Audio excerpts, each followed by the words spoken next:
Ladies and gentlemen, I'm in some kind of a war museum, and I don't know what kind of aircraft this is at all.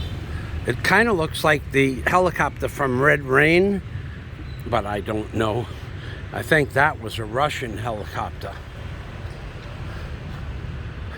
And the gentleman who was the purveyor of this property did give me permission to come onto the property to take video, pictures, no charge.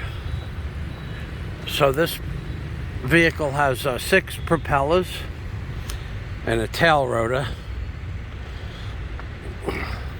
and different types of launching mechanisms for missiles and rockets.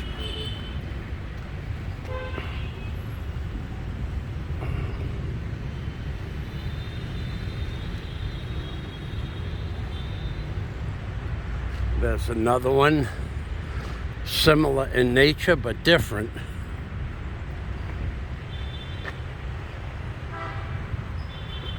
Okay, and then there's another type over here with, it has a placard. Okay, so let's look at the placard.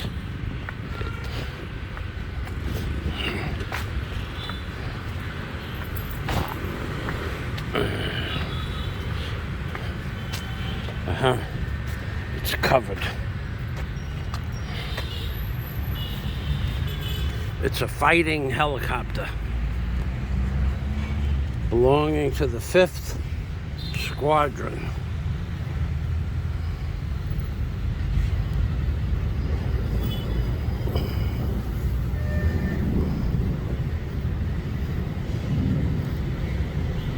The 5th Squadron by the Air Regiment brilliantly performed its task in the defense of southwest borders and search and destroy Furious reactionary forces 1984 to 1986 and coming to Cambodia People's Aids. The Mi-24 combat force carried out 94 combats, destroyed hundreds of enemy and numerous war means, and so on and so forth. So it's an Mi-24 number 7430. And this, if I'm not mistaken, would be the pitot tube, which gives you airspeed indication. So they have placards. So let's go down this way here. I don't think these are American-made aircraft. Sure is pretty, though. Sure is pretty.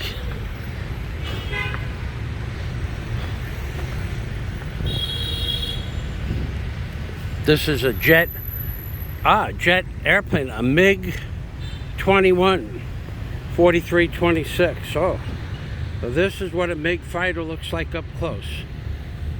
That's amazing. I would have never seen one had I not decided to go to the pharmacy the other day. This is a MiG 21. Wow, this is a famous aircraft.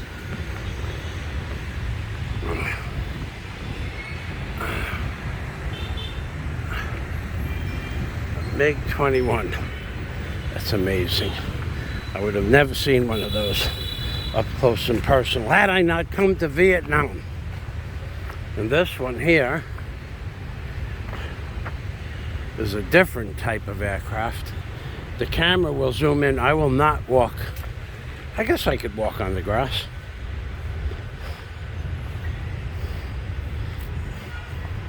This is an intercepting bomber, an F-5, trophy of the Great Victory in the spring of 1975.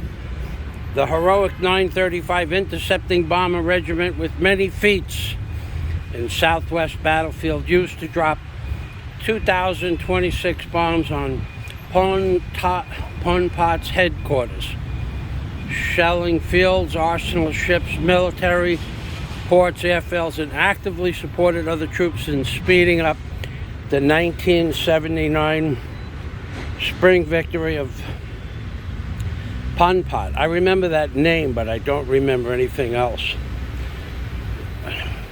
It was flown by Hero Lee Kong, Hero Nong Kong, Von Kong, contributed to destroy the enemy up until 1978.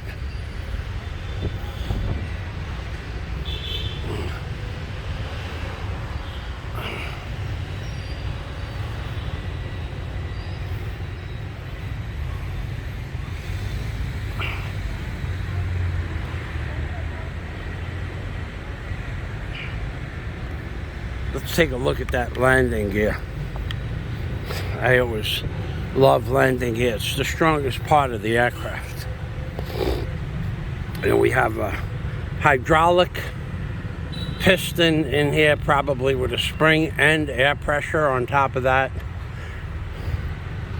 This is a Zerk fitting for the steering pickup to pick up the to move the aircraft around. That would be what you would pull it with the tow motor. You have an 18-ply tire. Typically they're 18 to 20-ply tire, and they're always made by Goodyear. Almost no matter what country it's from, Goodyear supplies the tires. Quite a mechanism.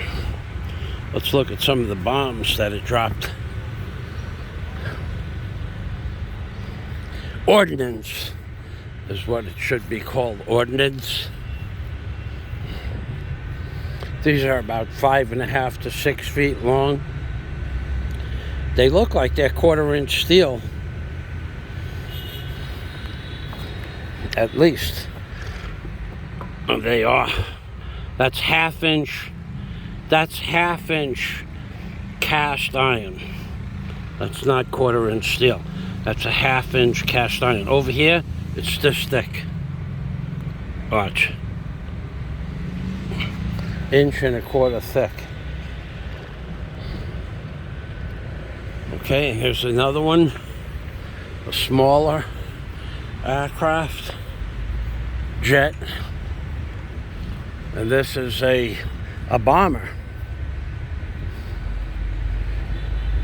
Trophy of the Great Victory in the spring of 1975, one of the Tung Squadron's bomber, which has been entitled Hero 3 times, who it was flown by, dropped its first bombs in 1975 in the Tan Son Nhut battle. And then it went on to liberate other areas of the Vietnamese country. There's that fighter bomber in its entirety. This looks like someone is selling garden things. Okay, let's cut through here.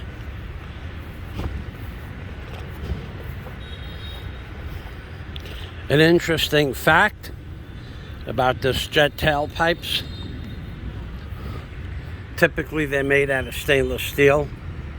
This is the exhaust of the jet aircraft. If you were to take a pencil and mark that, let's say you used a pencil to mark inside there on that stainless steel, that's almost 3/32 of an inch. Eventually, where that pencil lead marker was from the heat, it would cut a hole through the metal. I know it sounds crazy, but when we worked on jets, you weren't allowed to touch anything on the exhaust with a pencil. You had to use a special marking pen.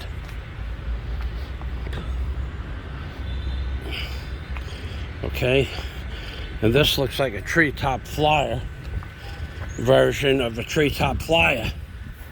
A reconnaissance plane, a U-17. Trophy of the Great Victory of the spring of 1975.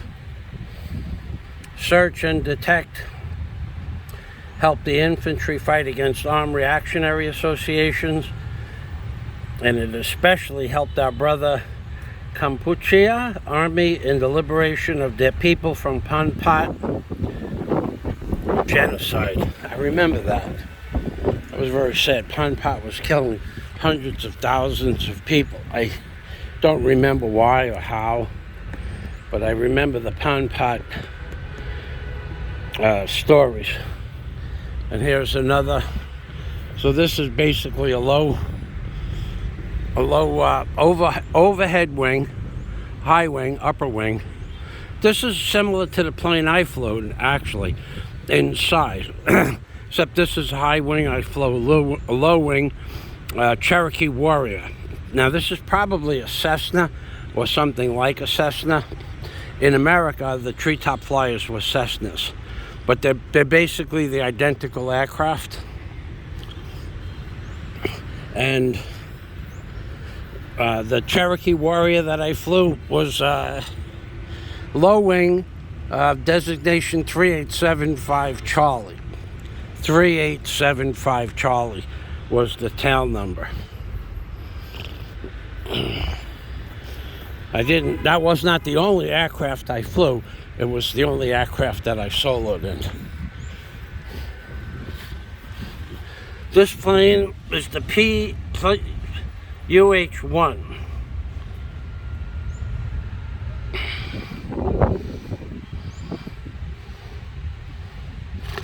Okay, this is a helicopter.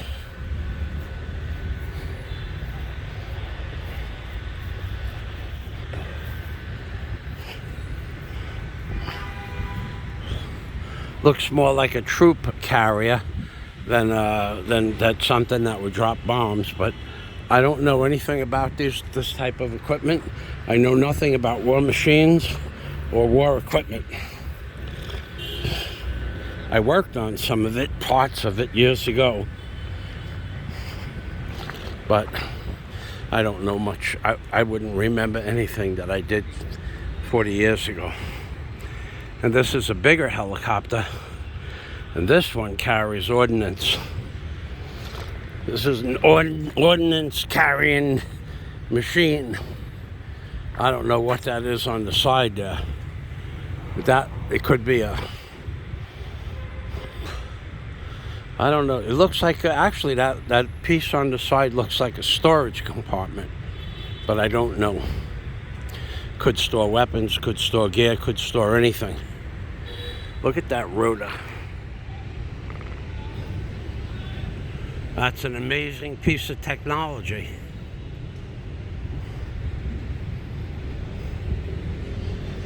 So with that, it ends our tour.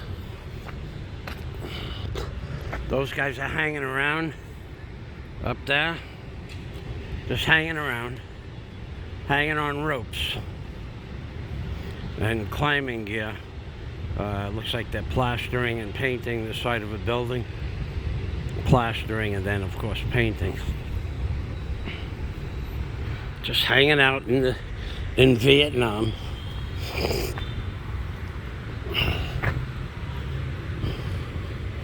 So this is Michael Fazio. You know, I'm very happy today. You see this hat? I'm not happy because it's blue. I'm happy because I found it. I have had this hat going back to 1973 or 1974. I bought it at REI Sportswear. I paid in 1974, might have been 75, because I had a yellow Dodge station wagon. Plymouth or Dodge. It was a 1971 Plymouth 318 station wagon. It used to be a push car for Kennedy Airport. I paid $300 for it at an auction. And I went up to White Plains, New York, and on the way there I stopped off at an REI store, and I paid $25 in 1974 or 75, could have been 76, I forget, but I know it was before the 80s. It was, and I bought this, and I bought a backpack that I still have from REI, $25 for a hat. It's a $25 hat. It only weighs about 3 ounces. And I've had it, and I've worn it to every place I've ever visited in my entire life. Cayman Islands, scuba diving, Jamaica, Curacao, Balneario, California, Wyoming, New Mexico, Colorado, Las Vegas. I wore it to every place I ever visited. And about a week ago, I took it off and stuck it in the bottom of this bag that Daisy bought me, and it went underneath one of the inserts. But when I take my backpack off, my F-stop backpack, the hat sometimes gets knocked off. Very rarely, but it does. So and being tired and walking around and in the heat, I lost the hat. I went to get the hat out of my bag, and it wasn't there, because I keep it in my backpack bag. I don't keep it in this bag. I never keep it in this bag. I always put it in my backpack bag or my front pocket. So I was going, oh man. So I went back to the restaurant where I normally eat, and I asked them if they had found my hat, but they don't speak any English. Did I mention they don't speak English in Vietnam? They didn't know what I wanted. They thought I wanted to buy a hat, and they told me there's no place to buy a hat around here. Whatever they were trying to tell me, I don't know what they were trying to tell me. When I don't know what they're trying to tell me, I made it up. They were telling me they didn't have my hat, though, or they didn't know what I wanted, and if they had my hat, they didn't know I wanted it back. I don't know.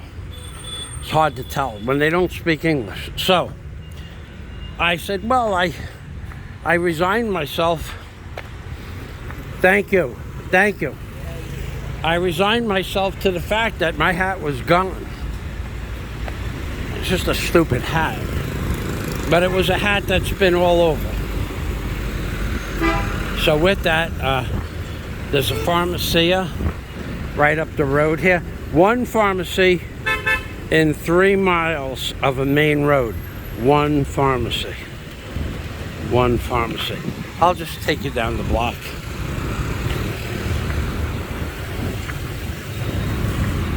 All the curbs here are angled up from like 1.5 inches up to the height of the curb. This one's made out of concrete, but this is a poor neighborhood. All the rich, more classy neighborhoods, all of this is a granite, cut granite.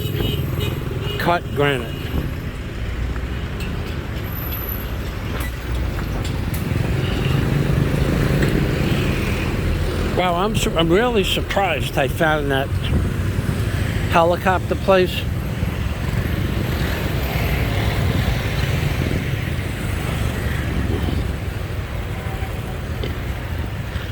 Because the other day I walked in there and it started raining. I mean raining hard. And I had to walk out, and I wasn't paying attention what block I was on. Not that I would remember, because it's simply not possible to remember what block you're on here. The names mean nothing. The words mean less than nothing. Tiger. Am I even going in the right direction?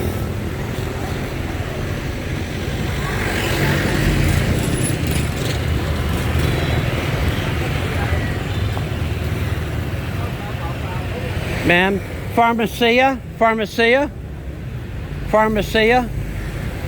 Do you understand pharmacia? Pharmacy. Medicine. Pharmacy. This way, that way, pharmacy. A pharmacy. To buy medicine. No, huh? Okay. Thank you. Sorry. It's okay. It's okay. Now, being that I didn't walk past Tiger on the way to the helicopter place, but I walked past Tiger to get to the pharmacy, by deduction, the pharmacy should be about 2 blocks up or 1 block up on the right. I know it's on the right because that much I remember, and also the lady at the hotel explained to me that when I walk down the long block, and this is the long block, it's on the right side. Yes, I remember this lot. I actually remember the garbage on this lot because there was a couple of big bags like that over there, and I remembered saying, wow, that's a pretty big bag considering no one picked it up. Very expensive item that even one of the ladies that collect plastic, here we are, there's a plastic and a cardboard dealer right there. Okay, so we're in the right direction. Here they pick up cardboard and plastic, and then they sell it to the cardboard resale over there. This is all cardboard and paper.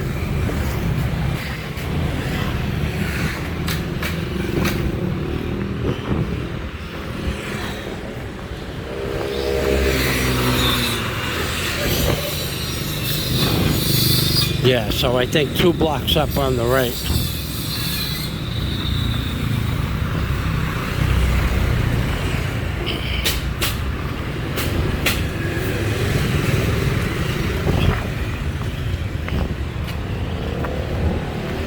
See these angled streets here? That's concrete. In a rich neighborhood, it's all cut granite. All of it's cut granite.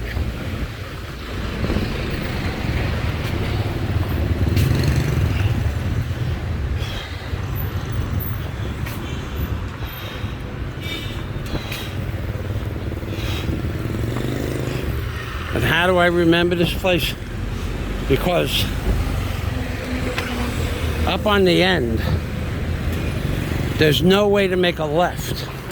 There's a warehouse that cuts off the street.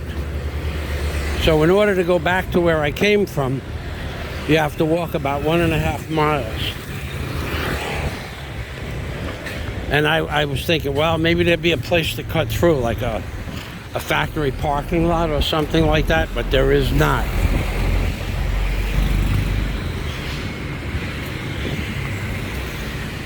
So this is what Vietnam looks like.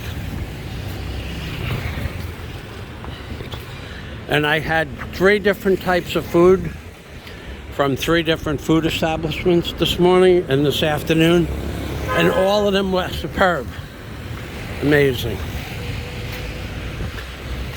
Look at this. This is interesting. This is a different kind of closing gate. I remember stopping to touch this one last week. It's made out of metal, and I remember this one because it hasn't been oiled in a very long time, and that's what it looks like from the end. It's a scissor gate, but it's double wide, and a lot of them, the newer ones, have a big giant tower on the end with an electric motor that motorized pushes it back into collapsible and uncollapsible position. And some of them are made out of plastic and some of them are made out of stainless steel or just steel. In the expensive hotels, they have them made out of stainless steel or chrome-plated plastic.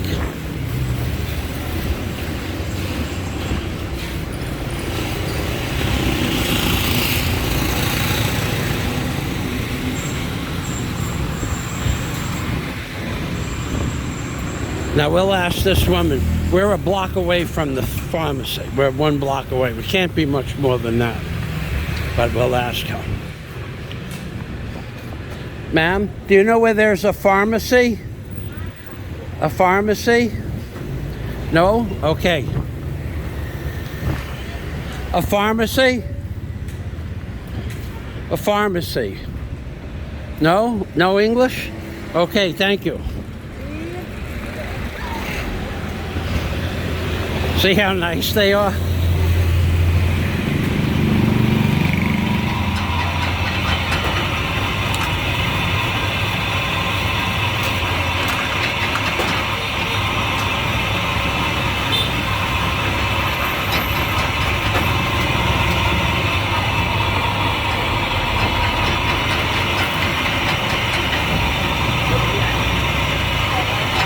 I think that's some kind of sugar product or sweet product.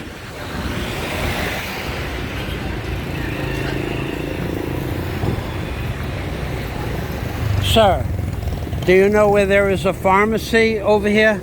Pharmacy? Pharmacy? No? No English? Okay. Pharmacy. Straight ahead on the right side, yeah? Thank you very much. Have a nice day. Happy birthday. Happy birthday. Yeah, but it will be soon, and I'm the first person to say happy birthday.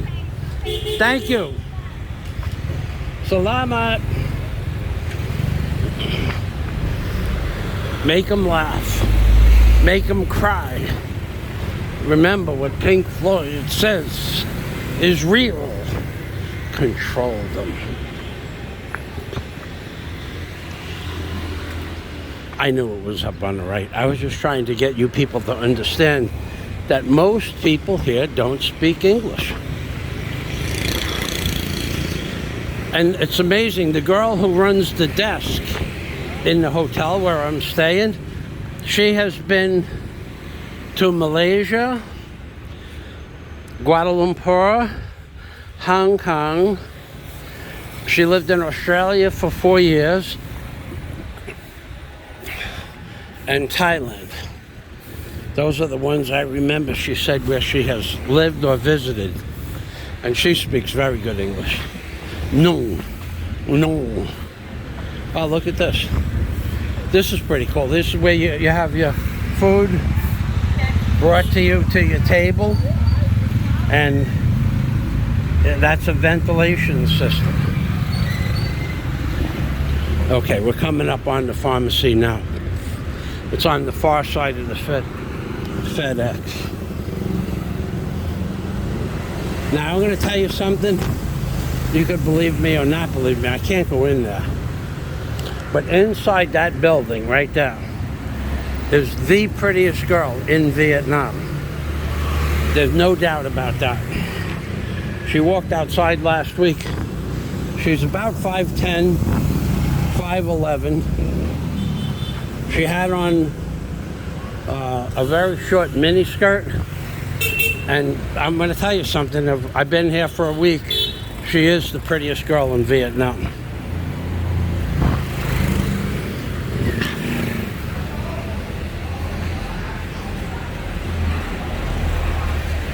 That's a fact.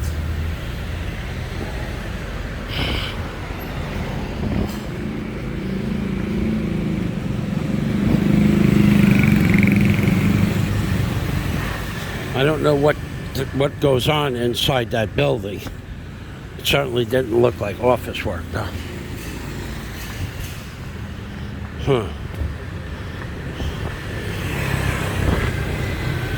So that woman was sure the pharmacy was up this way. See, and I told you it was 3 miles to the pharmacy from when I walked from the airport. It was 3 miles.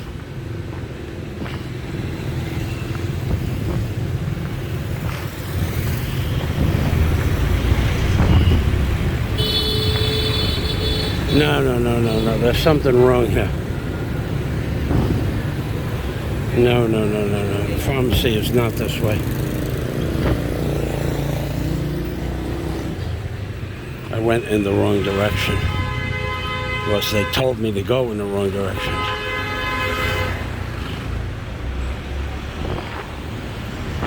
I could not have walked by where that girl works if I was going in the right direction twice. Okay.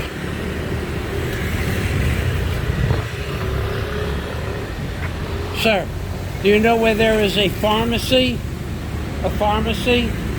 To buy medicine. Pharmacy.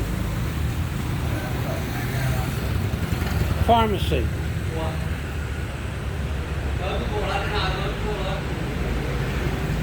Okay.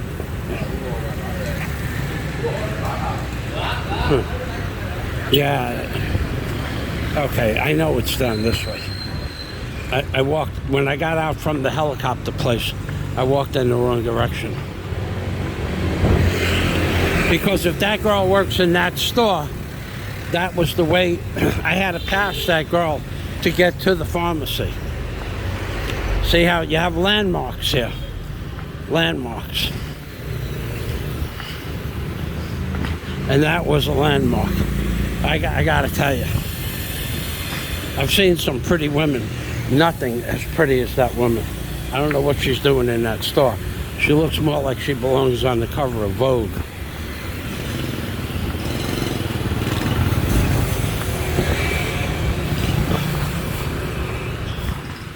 And that girl told me the wrong direction for a pharmacy, by the way.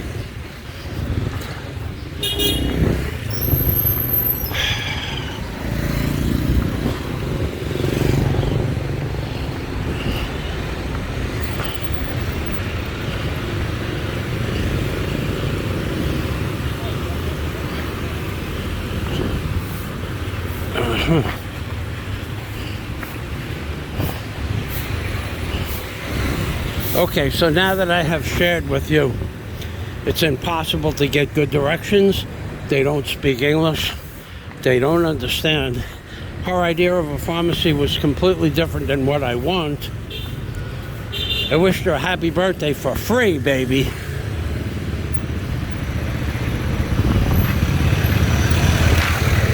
For free, she got a happy birthday.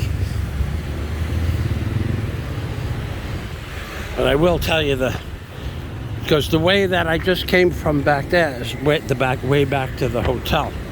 There can't be two FedEx buildings. So I walked about 2 blocks in the wrong direction. My bad. My mistake. That was 4 days ago. That was the day I told you that I got exhausted from the heat and the sun, and I had to come back by motorcycle. So, but then again, that woman was sure there's a pharmacy in the opposite direction from where I'm walking, and there is no pharmacy. Nothing that says pharmacy. There's a pharmacy up there. There's no other place that there's a pharmacy. This is the only pharmacy that anybody knows exists, including the girl at the hotel.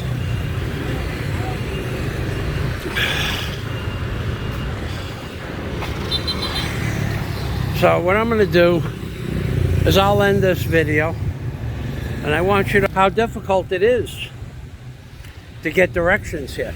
That a simple word like pharmacy, it's not in their vocabulary.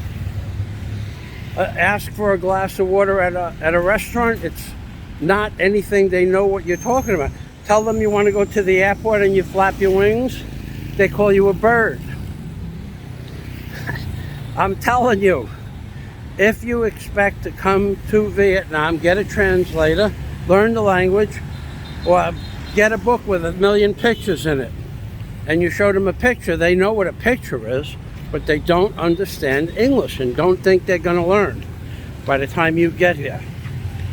So this is Michael Fazio, not in the Philippines, baby, saying umping permy from downtown Vietnam. That's right. That's right. Bye-bye for now.